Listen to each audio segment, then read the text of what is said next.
Witam Was kochani serdecznie w kolejnym filmie na kanale Perfumowni i zapraszam Was dzisiaj na nowości perfumowe, 3 gorących nowości moim zdaniem, o których może warto usłyszeć, a dla niektórych może nie warto, to jest bardzo subiektywne, ale ja chciałabym Wam o nich opowiedzieć, więc serdecznie Was zapraszam. To zaczniemy sobie od zapachu, którego byłam bardzo ciekawa i generalnie wszystkich tych zapachów kupiłam flakon w ciemno. Mianowicie Essential Parfum i to jest Ambre Latte zrobiony przez Jordi Fernandeza. Z tego co kojarzę, to ulubioną nutą tego pana jest właśnie Akigala. I jeżeli z Akigalą się nie lubicie, to tego zapachu nie kupujcie.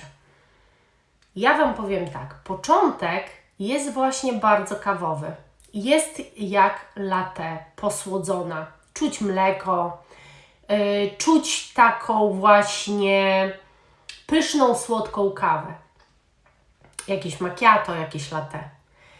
Natomiast na mnie, kiedy ten zapach się ułoży, pachnie dosłownie 1 do 1, bo to testowałam i sprawdzałam, jak Impadia BDK.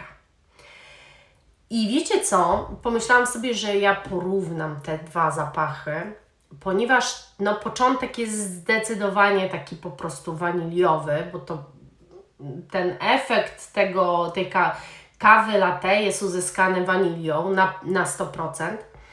Jest mleko migdałowe, jest karmel, fasolka tonka, wanilia, czyli początek jest bardzo gurmandowy. No i tak, ja bym powiedziała, że początek jest bardzo gurmandowy. Natomiast dalej mamy Akigala Wood, Ambrofix, białe piżmo benzoes, drzewo sandałowe, drzewo bursztynowe, Georgie Wood, drzewo gwajakowe. Te Georgie Wood to też jest jakiś molekuł, coś stworzonego.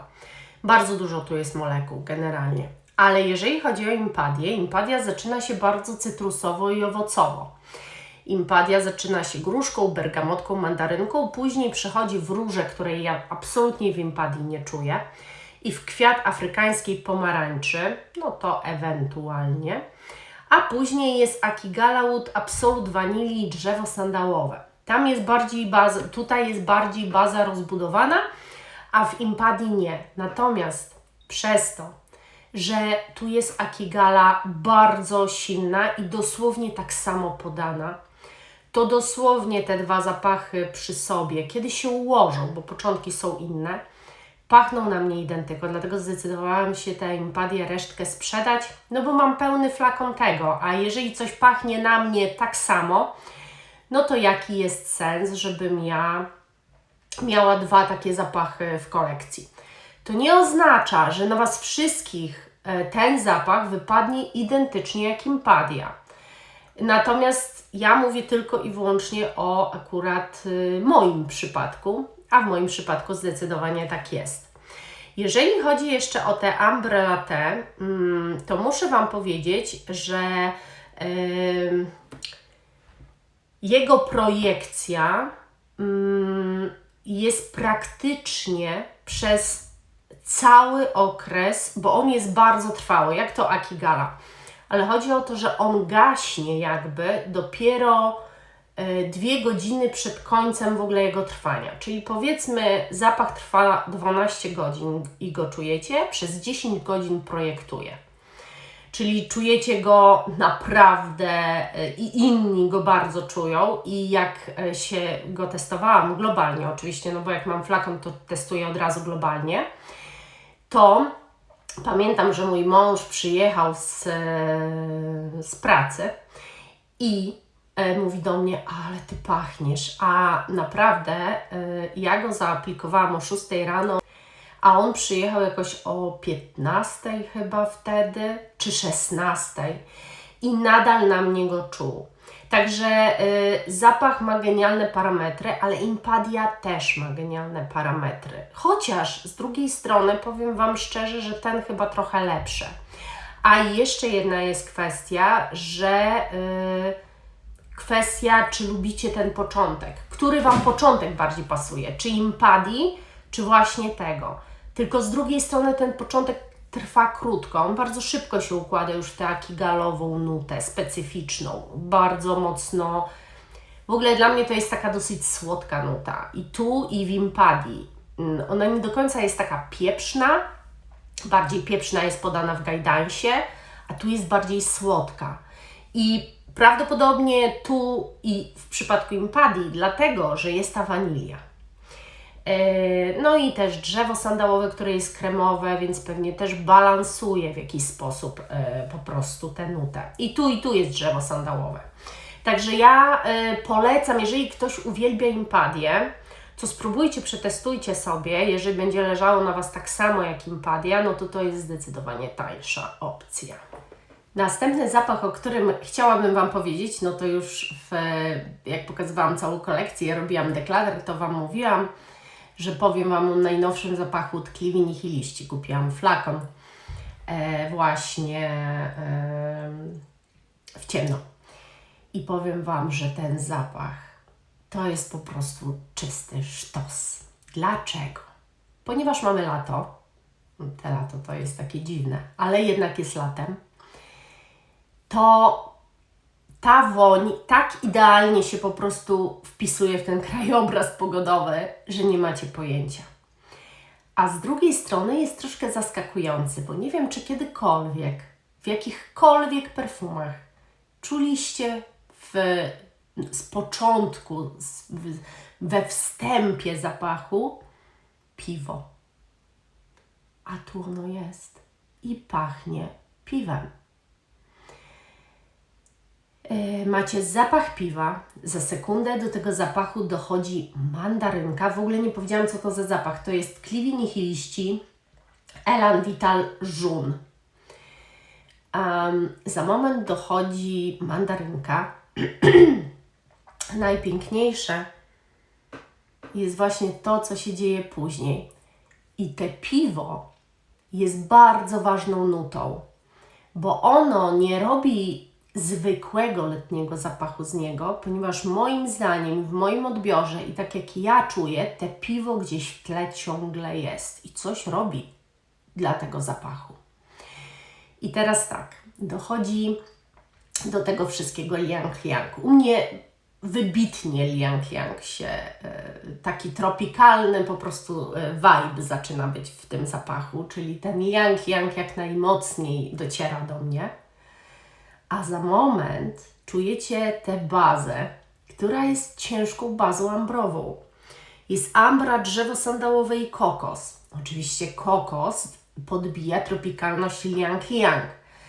Oraz majaczy w tle banan. Słodziutki, pyszny, dojrzały banan. Niesamowity jest ten zapach. Popsikamy sobie tu. Niezwykle tropikalny, z cięższą, mam wrażenie właśnie taką cięższą bazą, która nie jest ciężka w odbiorze, zapach jest naprawdę letni, tylko bardzo fajnie parametry tutaj daje temu zapachowi. Powoduje, że te owoce się nie ulatniają, że on ma cały czas go czujecie, że fajnie się na Was utrzymuje. To jest świetnie zrobiony, naprawdę zapach. Moim zdaniem warto się nim zainteresować. Ja za tę flaszkę, 50 ml chyba jest, zapłaciłam 395 zł u Aromy, u Moni, także nie jest, no dla kogoś może być drogi, ale uważam, że naprawdę jeżeli szukacie wyjątkowego zapachu letniego, innego niż wszystkie, to jest czysto piękny, ale z odrobiną zaskoczenia zapach. I ostatni zapach, o którym Wam dzisiaj powiem, to jest tani zapach, bo to jest zapach mainstreamowy marki Trussardi, Elegantly Cool. I to jest najmniej oczywiście ciekawy zapach, ale myślę, że warto o nim po prostu powiedzieć. No właśnie mój nos trochę ma problem z tym zapachem, z wyczuwaniem go. Moim zdaniem parametry tego zapachu są marne, ale powiem Wam, Początek jest grejpfrutowy, z tym, że nie kwaśny, tylko taki dosyć cytrusowy, ale ewidentnie grejpfrutowy. Później niby mamy Ylang Ylang jaśmin i mimoza i on się robi delikatnie, jest też neroli, ja tego neroli nie wyczuwam. On się robi delikatnie słodkawy. Podejrzewam, że baza dochodzi do głosu, bo jest tu baza fasolka tonka. No i piżmo też może być takie trochę słodkawe, nie? Natomiast wybija się bardzo mocno mimoza z jaśminem. Ylang Ylang gdzieś coś w tle gra, ale nie za dużo. Bardziej jest to taki biało-kwiatowiec. Tak, to jest żółto-biało-kwiatowiec, o tak bym powiedziała. To znaczy mimoza nawet jest silniejsza tu od jaśminu. Według mnie. Generalnie Wam powiem tak, ten zapach jest naprawdę bardzo ładny. Jest bardzo ładny, jest totalnie nieprzeszkadzający, jest to kwieciuch, jest z delikatną słodyczą, gdzieś tam tylko tańczącą. Bardzo fajnie jest skomponowany, ale jest aż za mocno zwyczajny. Nie ma tu takiego...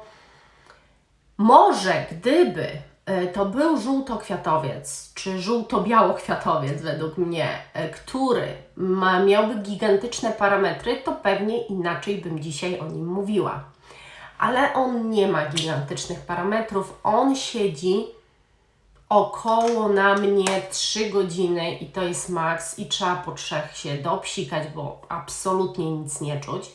Ciężko mi się to testowało, też tym bardziej, że miałam już drogi nosowe trochę zawalone, a on jest naprawdę ultra lekki.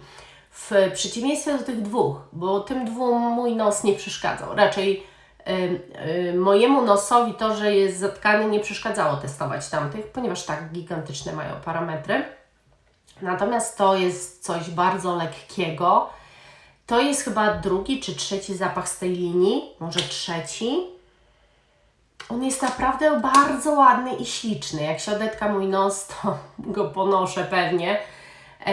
I z czasem powiem Wam więcej. Jeżeli użyję go w tym miesiącu, no to na pewno się dowiecie o nim więcej z filmu podsumowującego, czego używałam. Nie jest to coś, po co macie lecieć do sklepu. Nie jest to coś, co już trzeba mieć. Natomiast z drugiej strony, na tyle, na ile wiem, jakie są gusta ludzi, on się wpisuje w 90% moim zdaniem. Jedyny mankament to parametry, chyba że na Was naprawdę te parametry dadzą radę. To generalnie jest to bardzo ładny zapach, ale też muszę Wam powiedzieć, że on mi coś przypomina. I teraz zerknijmy, czy tu jest coś podane, co on przypomina. Slawa to nie, Emocjon, Angela? No z której strony Angela? Nie, on coś mi przypomina. Ja znam już taki bardzo podobny zapach. Chanel Number 19? Pudrę. Nie. Tam irys rządzi, tu nie ma żadnego irysa i nic takiego nie czuć. Nie, to jak kulą w płot. Absolutnie nie, ale jest jakieś podobieństwo, jest coś na rynku, co mi też się kojarzy. No, w każdym razie możecie sobie przetestować, oczywiście kupić próbkę i zobaczyć, bo one są dosyć tanie i one teraz na tę porę roku świetnie się nadadzą. No i dobra, kochani, to by było na tyle. 3, moim zdaniem, fajne propozycje, bo do Trussardi to jest moim zdaniem kwestia, będzie bardzo indywidualna. Zresztą z każdym tak zapachem jest. Moim zdaniem bardzo fajne nowości. Pamiętajcie, że u mnie w sklepie możecie kupić próbki i wypróbować, lewki też, nie ma problemu. Polecam przetestować, jeżeli chodzi o tkliwych, no skradł ten zapach moje serce. Myślę, że poużywam tego lata, mam taką nadzieję. A Ambre Latte zostawiam na chłodniejszą porę, bo to jest bardzo silna Kigala, jednak troszkę męcząca latem, zbyt męcząca moim zdaniem. Dajcie znać w komentarzach, czy coś z tego testowaliście, czy już znacie, czy macie podobny odbiór do mojego. Jestem bardzo ciekawa. Buziaczki kochani, pa pa!